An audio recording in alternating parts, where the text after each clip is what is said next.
I think people, and in good faith, respectably, calling other content creators out for this kind of shit is a good thing. I think content creators should, and it doesn't matter what it is. Are you using your platform to fundraise money? Awesome. That's a huge and amazing thing when people do that.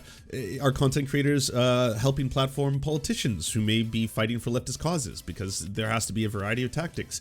Are they helping IRL to canvas for those people, to hold up signs for them, to get people elected? Are they helping, the Black liberation movement? Are they helping the Indigenous liberation movement? It goes on and on and on. Oh, also, Nick Fuentes and Lauren Southern are horrifying human beings. You never have to hand it to them. There's no situation and just, I deeply, deeply hate the things that Richard Spencer says, but I do respect him. No, you don't. You don't respect anything that man does.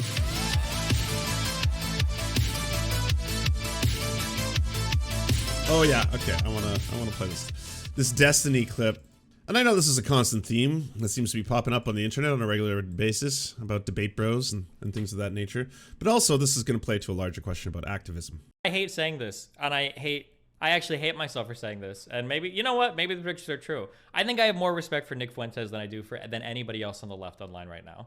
I think that he's probably more intelligent than most of them. I think he puts in more work than most of them. And I think that he lives like what he wants to do more than most of them. He's got his entire fucking Groyper movement. He just did a whole fucking conference speaking about like his shit or whatever. And then meanwhile, like Hassan with like half the internet, on their knees in front of him, like donates $10 per death in fucking Elden Ring. Like people like Nick Fuentes, I think, are way more respectable. Or even or it's all conservatives. Even fucking Lauren Southern, who will, spend like months filming these arguably xenophobic or racist documentaries, okay, where she's in fucking South Africa or whatever, but at least it's like, okay, cool, you did like an hour and a half film on some shit that like you super believe in, you do that. You know what, I respect that. That's a lot. But like these people that I wonder if they only exist on the conservative side, they're super far and few. I hate saying. Okay, so basically, and let's do some steel man in here. What Destiny's saying is that he doesn't support their ideas. He's not saying that these very ultra far right figures, the Groypers, the neo Nazis, the Lauren Southerns, they at the end of the day they may have some spicy takes. Some rather spicy takes, but ultimately he appreciates that they are not hypocrites, that they have work ethics where they practice what they preach, unlike Hassan. Now, if he was consistent about this, and this wasn't just a raging hatred for Hassan getting vocalized, then obviously there's a lot of people on the left, who are not famous streamers, who are not big content creators, who just dedicate themselves to a lot of things, collective action, direct action, working in politics, getting people elected, canvassing, building community centers, feeding and housing the homeless. There's a breadth of them. A lot of them aren't very famous because guess what? And we're going to get to this. There's a difference between people who are entertainers ultimately and people who are activists and working every single day. Now, I think what he's saying here is that Nick Fuentes is a great example of a hybrid. Nick Fuentes, living in his mother's basement, making all this money from the Groyper movement, is actually trying to change the world into this weird Aryan supremacy thing that he's trying to build. And Lauren Southern is actually someone who goes out and makes documentaries. They may be a xenophobic, but at the end of the day, she's out there and she's putting the hours in, the boots on the ground kind of shit, right? Clean up your room. If he was being consistent about this, he would point out right away someone like, say, Abby Martin, who's had a long career working in journalism, making documentaries, making videos, has been putting money where her mouth is in terms of her like actual policy and activism for a very long time.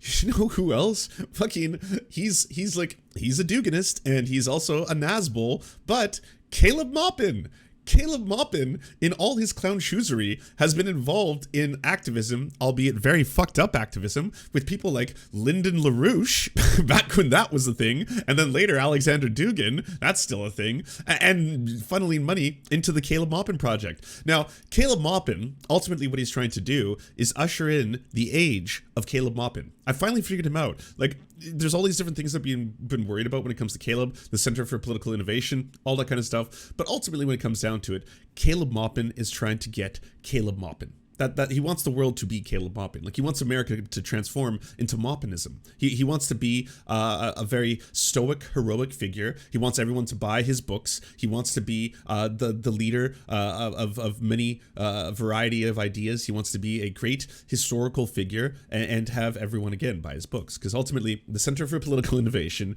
and all their activism when they're out on the streets and stuff is so people buy his literature. But make no mistake, he's certainly practicing what he preaches, which is Maupinism. He wants the world to become Caleb Maupin. So in that, Caleb Maupin is not a hypocrite. But to the bigger question, the Hassan Pikers, the big streamers, all that kind of stuff, right? I think people do. And Destiny's not the one to have thought of this first, by the way. He's actually stealing from Trainwrecks. Trainwrecks had a stream not too long ago, of all people, I know, not the philosopher that you would have thought of, but still the one you need. Trainwrecks came out and made a statement. Socialism without action is capitalism. That's the Trainwrecks quote. Very good t-shirt slogan. Now, in and of itself, it kind of sounds like gibberish, but his messaging behind it is actually, I would say, quite astute. What he's saying is that people, streamers, if they are socialists and they want to enact a world of socialism, like myself, for example, and they want to transform the economic system that we have, which is quite exploitative, into something else, but all they do is talk shit on the internet all day, you know, just verbatim, blah, blah, blah, blah, blah, blah, blah, and just be like, this Tim Pool's bad, Charlie Kirk's bad, Destiny's bad, money please. Thank you for the subbies, for the subby wubbies. Love them subby wubbies. Thanks for donating. Give me damn bits. Come on. This is the revolution, comrades. We're in the middle of it. I am the vanguard. Do you not realize this? Now it's a routine I used to make quite a bit at certain content creators. Has is kind of getting a little bit close to that, although part of me still believes in my heart of hearts he genuinely behind the scenes thinks he's actually accomplishing something. Maupin, I think, is a genuine article. I think he does want to spread Maupinism around the world, but there is certainly something to be said about people who, and this is why people hate them, by the way. They hate them if they take the form of politicians. They hate them if they take the form of champagne socialist podcasters. They hate them if they take the form of ex-content creators who have massive Patreons and make hundreds of thousands of dollars, because deep down, the question is always this. Do these people actually want to change the world? Do they actually want to practice what they preach? And in some cases, some of them have become so obscenely wealthy doing this, all right? There's a very small collection of them, but some of them are making hundreds of thousands of dollars. Your Chapo Trap Houses, your ContraPoints, your Voshes, for example. Do these people want to actually transform and change an economic system that is benefiting them so much? And that is a question I'm sure a lot of people ask themselves. Now, there are examples. For example, like Chapo is actually a really good one to pull up. Chapo, there's a lot of things you can criticize him for. A lot of very pertinent and sentient criticisms of Chapo Trap House. They're not apolitical IRL.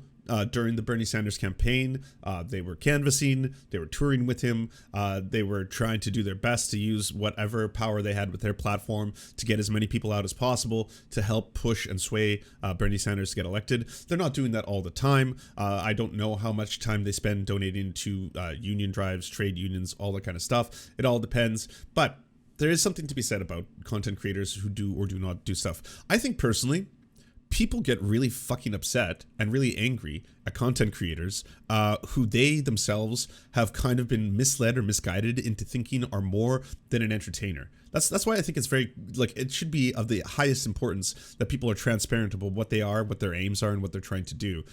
Because, yeah, Hassan grew to such a huge height that a lot of people were suddenly super disillusioned with him because they were like, well, yeah, but Hassan is not ushering in the communism, but he says he's communism. Why won't he start the communism? And I think if you take a step back and realize Hassan is a top 10 Twitch streamer, as in one of the top 10 biggest Twitch streamers, first and foremost. He's not a political revolution. He's not a politician. He's not even an activist. He's not someone who in any way, shape, or form has stated that, you know, out loud, these are the things that I'm trying to do and trying to change the world of. Could people with Hassan's size, platform, voice use it to do a great amount of good? Yes. Are there things that he falls short on? Of course. I'd say, like, your judgment of someone, like any big streamer, should come in the form of how much do you identify with that streamer, and that, like, has the streamer misled you? Have they told you that this is an actual, like, revolution itself, or is it just a streamer who wants to be entertaining, loves streaming, and on top of that they've grown to such a huge degree? There's always going to be that, like, that give or take, right? Like, how much is the streamer actively using their voice for change? What is the point of all this? More and more, it seems all of us are getting disillusioned and disappointed with the broader online left as a whole. And don't get me wrong, this happens to me on a regular basis as well. And I'm also going to point out all my own hypocrisies. Don't worry. I'm as filled with shame as anyone else for this. But you'll see people on the left fighting online, and fighting online for a variety of reasons, one thing or another. Massive egos, people unable to check themselves, not enough ego death. I genuinely believe that as a requirement in Roblox, at a certain point, people need to just like take 5 grams of shrooms and experience some ego death, or maybe whatever it takes, you know, some peyote or some DMT in Roblox, and then maybe people will, on a less regular basis, just have these massive egos in which they cannot take any criticism, especially from marginalized communities. If you have a whole bunch of people from a marginalized community being like, hey, by the way, what you're saying is actually actively damaging to us and our movement as a whole, so yeah, you don't have let's just say the tool set to deal with this, please stop. You should probably take a look back at what exactly is going on. That's not for me to say that, like, lived experiences trump all. No, obviously, you know, you need to look at raw data and information to gather things, but at the same time, do not be above checking yourself. That should be a universality, I'd say, amongst all content creators, especially if you are like myself with all the privileges, you know, straight passing privilege, you know, half white, the passing privileges are there too, and cis is all fuck, you know. There's a lot of things going on here. Also, there's this debate that keeps going back and forth. Let's open up the drawing program. We're going to draw.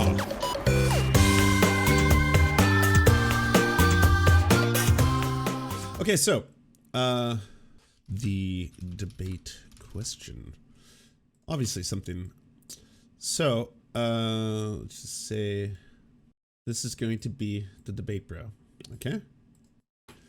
And here's how I used to see this entire thing. The debate bro will take right-wingers and convert them into the left. So this is what for a very long time, and if you haven't read the theory, it's now before you. Yes, you've now read the theory. This has been for a very long time kind of the argument that's been put forward, right? That there's a lot of right-wingers who spend their time online, and part of being online is they're obviously going down rabbit holes. There's numerous rabbit holes. The pipeline, the YouTube pipeline, you know, where someone starts watching one video, then the algorithm suggests another. They could start out with Joe Rogan, and then very shortly after the Joe Rogan thing, they're on to Dave Rubin, and then Dave Rubin has on Stefan Molyneux, and Stefan Molyneux is like, black brains and white brains weigh different things because they're different sizes, and measure the skulls, my friends. And then they're watching Stefan Molyneux, and then all of a sudden they're watching Jared Taylor, and then they're all the way down to Richard Spencer. You've all heard and seen the story, and it does happen. It's 100%, it's a documented thing that's happening on the internet. So this is kind of an antidote to that, all right? So we have these people who will rise to a certain height, and then all of a sudden people are worshiping, let's say, someone who's alt-right, like Lauren Southern. And then they're worshiping Lauren Southern, but then they see Destiny, and Destiny has a debate with Lauren Southern back in the day. This is before they were besties, okay? So ignore what actually ended up happening, but just back in the day. And then all of a sudden it's like, whoa, I used to worship this alt-right figure, but then I saw Destiny got the bestiny of her, and so now I no longer am going to adore the right. I'm going to now be converted into the left, but in this case of Destiny, it is into the liberals. And then this was the idea. So this is what the original proposition was. Now, one of the problems, and I'm going to also provide a solution, don't worry, this is going to be more than just complaining. So let's double this. One of the problems, and this is going to be, I guess, expectation versus reality, is that, I'm going to take this here, we're learning together, don't worry.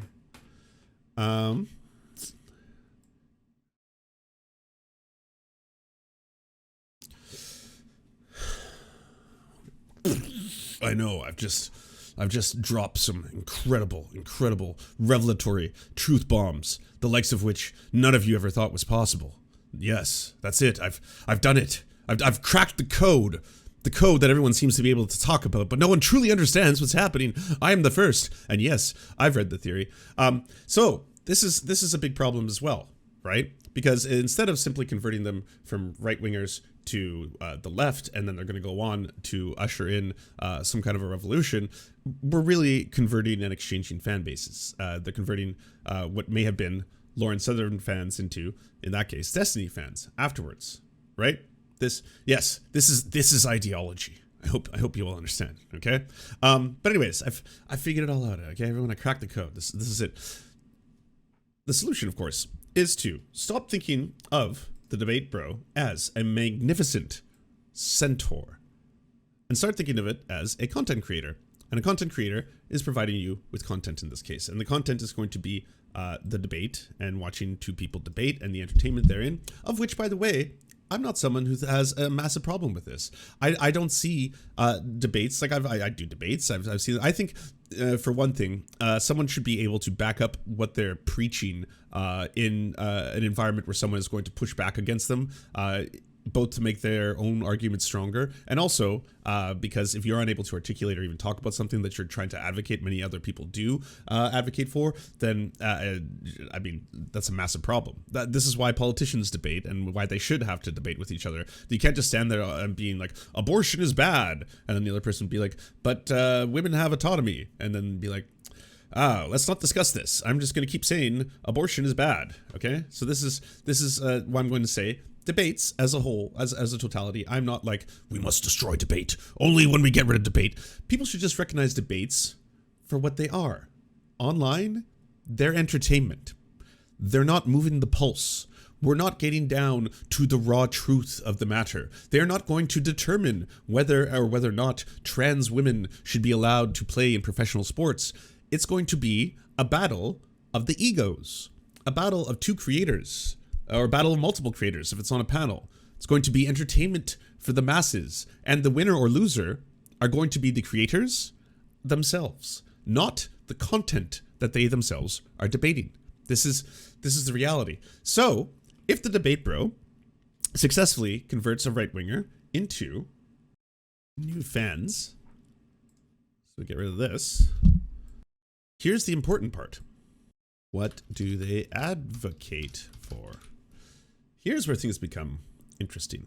So, doesn't matter if it's through a debate. This is where we can add things. Debate bro, YouTube video creators, podcasters, etc. Now, this applies to everyone. Doesn't matter how or what your medium is. Could be debate, could be a video essay, could be all of it, you know? This is where we're going to say it doesn't matter if you're podcasting, you're doing this, you're doing that. If you're advocacy, if you're just like putting stuff out there, content is king. People are taking it in, and all of a sudden you are either converting or bringing people. Let's just say, here we are. Let's get rid of the audience and just say, there we go. So, doesn't matter how your medium is, you have now gotten people to watch like you. Could be because you're one of the most righteous debaters that ever debated. Could be because you happen to be entertaining, funny. Could be because you're a good video content creator. Could be because you have a lovely, wonderful voice that people love to listen to. Could be because you're really hot and people are just watching you because they just really think you're hot and want to have a big old lick of that beard. Could be that as well. Doesn't matter. Whatever the case be, whatever your medium is, people then start to like you. You have converted them into new fans. So here we get to what exactly are you doing with all that? And that is something that I think is fair for people to ask of content creators. That is something, especially if they are political content creators, that is fair. I mean, in all walks of life, it's fair, but it's completely fair as well to look at a content creator and be like, okay, so how often are you as a content creator telling people that they should go join trade unions? Telling people that they should go join, movements that have direct action, telling them that they should go join the IWW, getting them to sign up for these organizations, telling them to go and empower people in their community to do the same thing.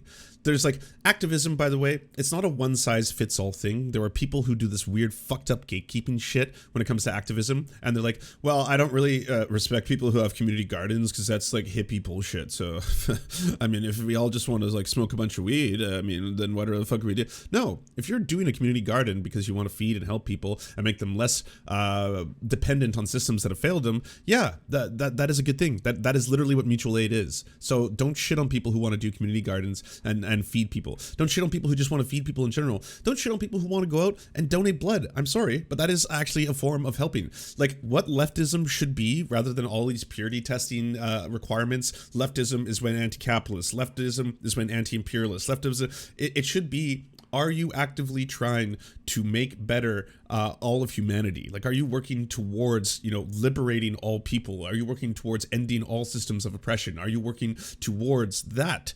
Yes, you are. And then it doesn't just take one shape or form. It's not just like, hey, that person, all they do is they preach. That person, all they do is they fundraise for one cause, but it's not the cause I think about. So fuck them, right?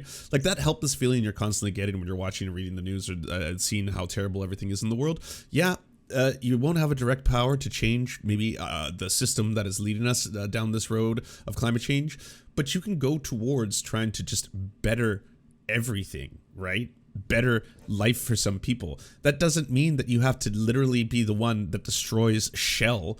That can mean that you went out today, you went to a dollar store, you bought 10 blankets for $10, and you went and you handed them out to people who were living on the street. Guess what? You went out and you made the world a better place than it was yesterday. If 7 billion human beings did that, and I'm not talking about just blankets, this is not the blanket revolution, 7 billion people buying blankets, and it's not what I'm, don't misconstrue my words, but if 7 billion people on the planet did that, and I just mean spent a little bit of time towards making everything better for everyone else, then yes, the world would be a better place. That's not just a hippy dippy thing. So find where, and this is for content creators too, right? Find the things that work for you. Obviously, we've got to strike this balance. Like, people are entertainers. They want to have fun. They want to put on a good show. They want to make you laugh. That's why you like your favorite content creator. Not just the laughing, but also you like just them, the way they word things, the way they talk, the way they advocate for things. So that is one aspect.